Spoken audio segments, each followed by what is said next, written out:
हमने सिलेक्ट किया है the most feared planet Rahu.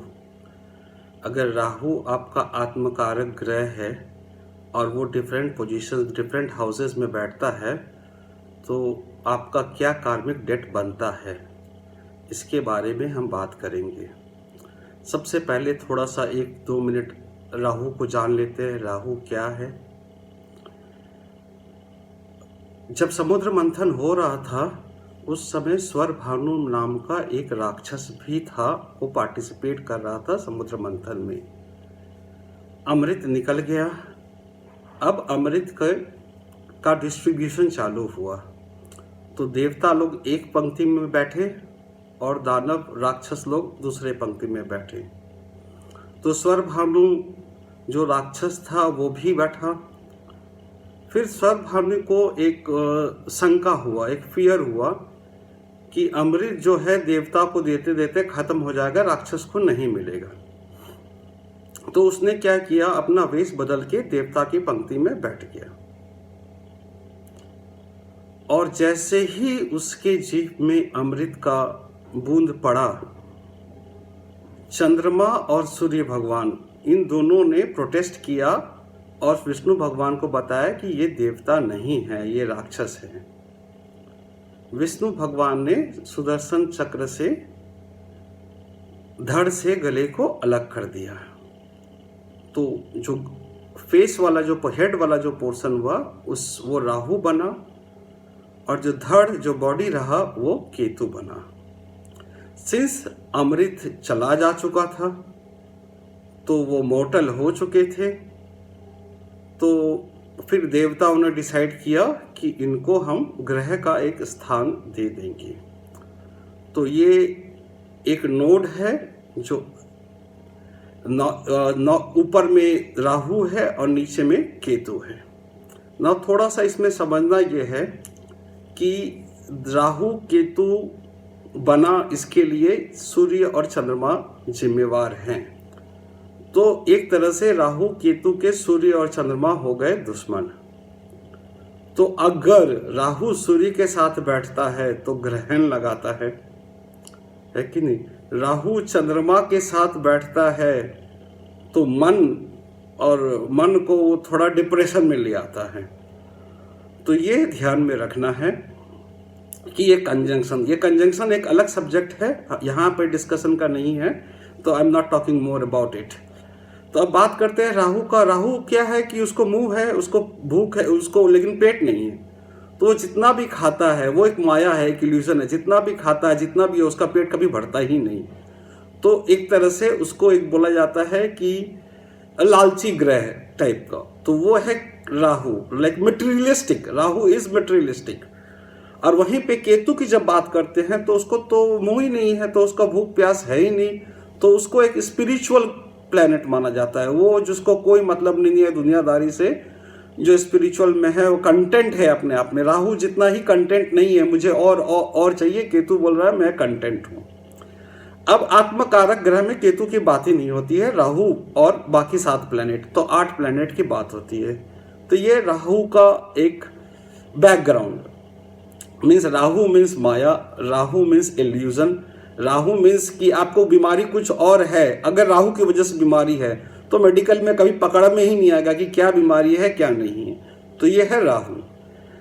अब बात करते हैं आपके D1 चार्ट की। अभी मैं बेसिक D1 में जा रहा हूँ, एडवांस D60 और D9 की बात नहीं कर रहा हूँ, D1 की बात कर रहा हूँ। D1 की में राहु आपके फर्स्ट घर में बैठा है, केंद्र में, पहला लग्न में बैठा है। राहु अगर आपके लग्न में बैठा है, अब फर्स्ट हाउस लग्न क्या है? लग्न है हम खुद, हम क्या हैं, हमारा शरीर है, हमारा वेल बीइंग है, ये सारा चीज अहम मतलब मैं, वो लग्न होता है। और राहु वहां बैठ गया तो और वो आत्मकारक ग्रह है, वो आत्मकारक ग्रह है। तो इसका क्या है कि आपके ईगो की वजह से आपके परिवार में आपका अपने आप से वो पास्ट लाइफ से फाइट चला आ रहा है कि नहीं? तो आपको इस लाइफ में आपका कार्मिक डेट ये बनता है कि आप अपने लिए एकदम नहीं जिए, दूसरे के लिए जिए। ये आपका कार्मिक डेट बनता है। तो ये राहु फर्स्ट हाउस में।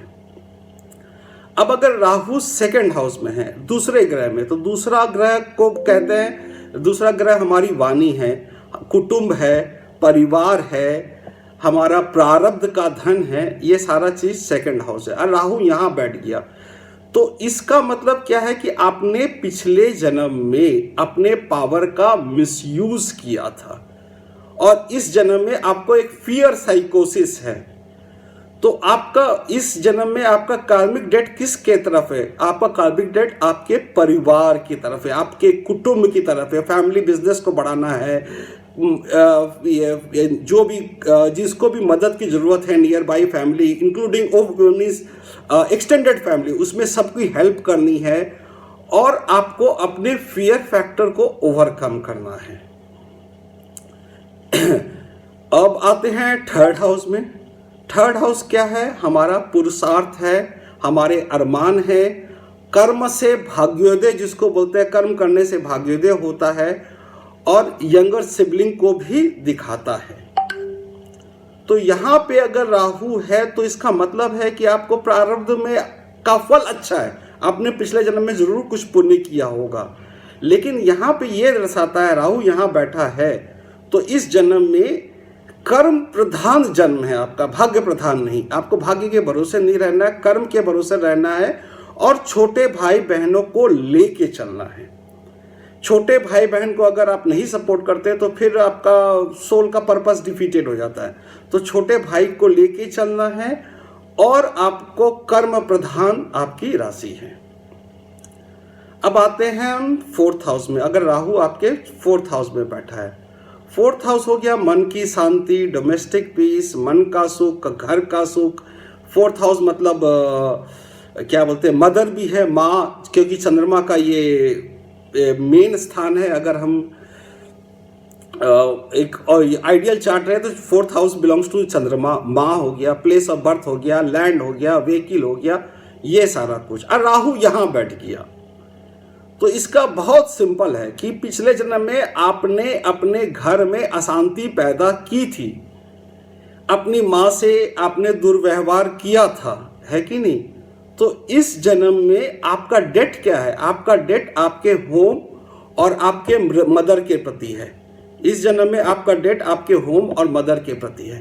तो आपको इस जन्म में एक चीज तो इंश्योर करना है, माँ मीन्स अगर आपकी माँ नहीं भी है तो माँ रूपी कोई भी मदरली फिगर जो भी है उनका आपको देखभाल करना है, बहुत जरूरी है।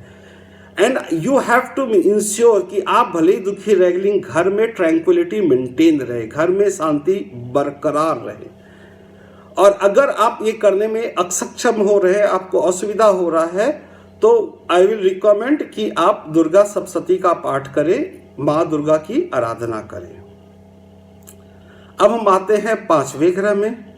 पांचवें घर में अगर राहु बैठा है तो पांचवा घर होता है academics, knowledge, intelligence, children, IQ का इंडिकेटर भी होता है, blind and undiluted secret love भी होता है, मैक्रो पिक्चर ऑफ लाइफ होता है, आपका सबकॉन्शियस माइंड होता है।